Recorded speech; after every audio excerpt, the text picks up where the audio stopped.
बिस्मिल्लाहिर्रहमानिर्रहीम अस्सलामु अलैकुम वरहमतुल्लाहि वबरकातुहू। First year chemistry lecture number 60 है जो हम इस वीडियो में समझने की कोशिश करेंगे। चैप्टर नंबर 4 का लेक्चर नंबर 5 है। sp3 और sp2 हाइब्रिडाइजेशन हमने समझ ली थी। sp3 में एक s और 3p ऑर्बिटल जो है वो हिस्सा लेते हैं हाइब्रिडाइजेशन में। हाइब्रिडाइजेशन का मतलब है कि जिसके अंदर साइज़ सेम हो जाए, शेप सेम हो जाए और न्यूक्लियस से डिस्टेंस इक्वल हो जाए, तो ऐसी चीज़ को हाइब्रिडाइजेशन कहते हैं। तो इसके अंदर जो स्ट्रक्चर बनेगा वो डायगोनल होगा। sp3 में जो बना था वो टेट्रागोनल था और sp2 में जो बना था वो ट्रायंगुलर था। अब इसमें डायगोनल बनेगा। ये इथाइन की एग्जांपल है, वो मीथेन था, ये इथीन था, अब ये इथाइन है। इसमें ट्रिपल बॉन्ड है तो 2 पाई बॉन्ड होंगे। जब भी कार्बन एटम 2 सिग्मा बॉन्ड बनाएगा तो sp1 हाइब्रिडाइजेशन होगा। कार्बन का एटॉमिक नंबर 6 होता है। ग्राउंड स्टेट में तो 1s2 2s2 2p2, लेकिन एक्साइटेड स्टेट के अंदर 1s2 2s2 वो हो जाएगा। फिर s वाला जो है वो pz में चला जाएगा। s गोल होता है, px डम्बल शेप में, x एक्सिस डम्बल शेप में, y एक्सिस और डम्बल शेप में z एक्सिस हो गया। उसके बाद इन सबको एक के ऊपर एक रखेंगे तो ऐसे से हमारे पास फिगर आ जाएगी। और एटॉमिक ऑर्बिटल्स हैं, हाइब्रिडाइज ऑर्बिटल से 2 होंगे, py और pz जो है वो अनहाइब्रिडाइज ऑर्बिटल होगा। ये sp1 हाइब्रिडाइजेशन हो गई।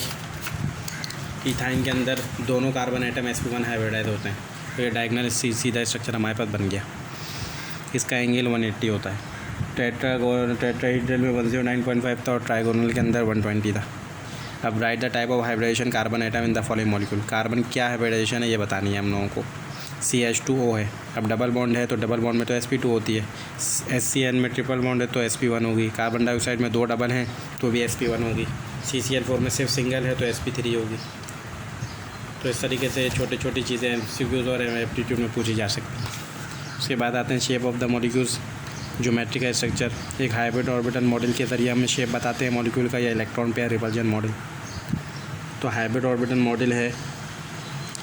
According to this model the structure of a molecule depends upon the type of hybridization of the central atom. Central atom की जो हाइब्रिडाइजेशन होगी उसी के हिसाब से उसका स्ट्रक्चर होगा, उसी स्ट्रक्चर ऑफ मॉलिक्यूल होगा। जितने अनपेयर इलेक्ट्रॉन होंगे आउटर मोस्ट शेल में सेंट्रल एटम में, उतने ही कोवेलेंट बॉन्ड बनेंगे।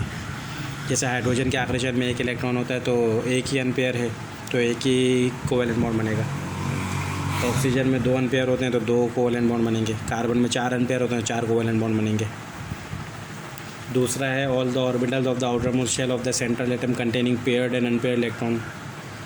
जितने भी आउटर मोस्ट शेल के अंदर सेंट्रल एटम के होंगे, चाहे पेयर हों या अनपेयर हों, सबके सब प्रोसेस ऑफ हाइब्रिडाइजेशन में हिस्सा लेंगे। और डिफरेंट टाइप्स ऑफ हाइब्रिडाइजेशन उनके स्ट्रक्चर ये हैं। ये छोटा सा चार्ट है जो आपको याद होना चाहिए। अच्छा, सबसे पहले में लिखा हुआ है टाइप्स ऑफ हाइब्रिडाइजेशन sp3। तो sp3 में हम जानते हैं कि 4 बॉन्ड पेयर बनते हैं। इसका स्ट्रक्चर का नाम टेट्राहेड्रल होता है। इसका शेप हमारे पास इस तरीके का होता है और एंगल 109.5 होता है। उसके बाद आपके पास जब 3 बॉन्ड पेयर और 1 लोन पेयर हो तो पैरामिड बनता है और एंगल 107। ये sp3 की तीसरी टाइप है। 2 बॉन्ड पेयर 2 लोन पेयर तो वी शेप्ड बनेगा, 105 एंगल होगा। sp2 का एक ही है ट्राइगोनल और 120। sp1 का भी एक ही डायगोनल या लीनियर भी इसका दूसरा नाम है और एंगल इसके दरमियान होगा 180। तो ये छोटी सी चीज़ थी। क्वेश्चन किस तरह आता है, draw the shape of the following molecule on the basis of hybrid orbital model. तो हाइब्रिड ऑर्बिटल मॉडल के मुताबिक आप शेप बना के दिखाइए। CH4 का तो मीथेन का ग्राउंड स्टेट में कार्बन का एटॉमिक नंबर 6 होता है तो ग्राउंड स्टेट में 1s2 2s2 2p2। फिर एक्साइटेड स्टेट में एक s का उठ के pz में आ जाएगा। 4 बॉन्ड पेयर हैं तो जाहिर सी बात है टेट्राहेड्रल होगा स्ट्रक्चर और 109.5 एंगल होगा।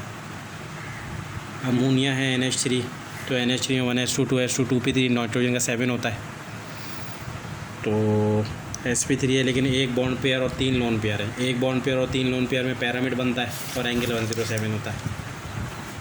ये हमने यहाँ पे लिखा हुआ है इसके आंसर में। उसके बाद है वाटर। ऑक्सीजन का एटॉमिक नंबर 8 होता है तो 1s2 2s2 2p4।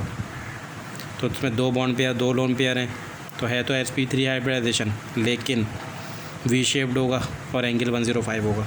BF3 में बोरॉन का एटॉमिक नंबर 5 होता है 1s2 2s2 2p1। तो एक s का जो है p में चला जाएगा तो ये sp2 हाइब्रिडाइज हो गई और ट्राइगोनल 120 डिग्री। उसके बाद BeCl2 तो बेरिलियम का एटॉमिक नंबर 4 होता है 1s2 2s2।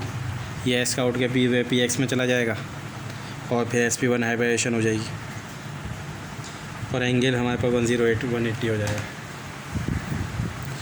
SiF4 का तो सिलिकॉन का 14 होता है। ये चार लोन पेयर है, सॉरी 4 बॉन्ड पेयर हैं तो टेट्राहेड्रल 109.5। PCl3 तो फॉस्फोरस का 15 होता है, 1 बॉन्ड और 3 लोन, तो ये हमारे पास पैरामिड होगा 107 डिग्री। H2SS सल्फ़र का 16 होता है, 2 बॉन्ड और 2 लोन, तो V शेप्ड और 105। एलुमिनियम क्लोराइड ग्राउंड स्टेट के अंदर ये था, पे एक्साइटेड स्टेट के अंदर 3 अनपेयर हो गए तो ट्राइगोनल 120। sp2 एक ऐसा 2 पीस चले रहे। इसी तरह मैग्नीशियम क्लोराइड की अगर मैं बात करूं तो मैग्नीशियम का जो एटॉमिक नंबर होता है वो होता है 12, तो इसके अंदर सिर्फ 2 ही अनपेयर हैं, तो sp1 एक ऐसा और एक भी, तो sp1 होगा और 180 और डायगनल। ये सारी बातें हैं। एलुमिनियम का हमारे पास एटॉमिक नंबर अगर 15 है तो इसमें भी 3 एक ऐसा और 2 पी, तो sp2 हाइब्रिडेशन में ट्राइगोनल और 120 होता है। बाकी अब हम लोग इलेक्ट्रॉन पेयर रिपल्जन मॉडल जो है वो अगली वीडियो में समझने की कोशिश करेंगे।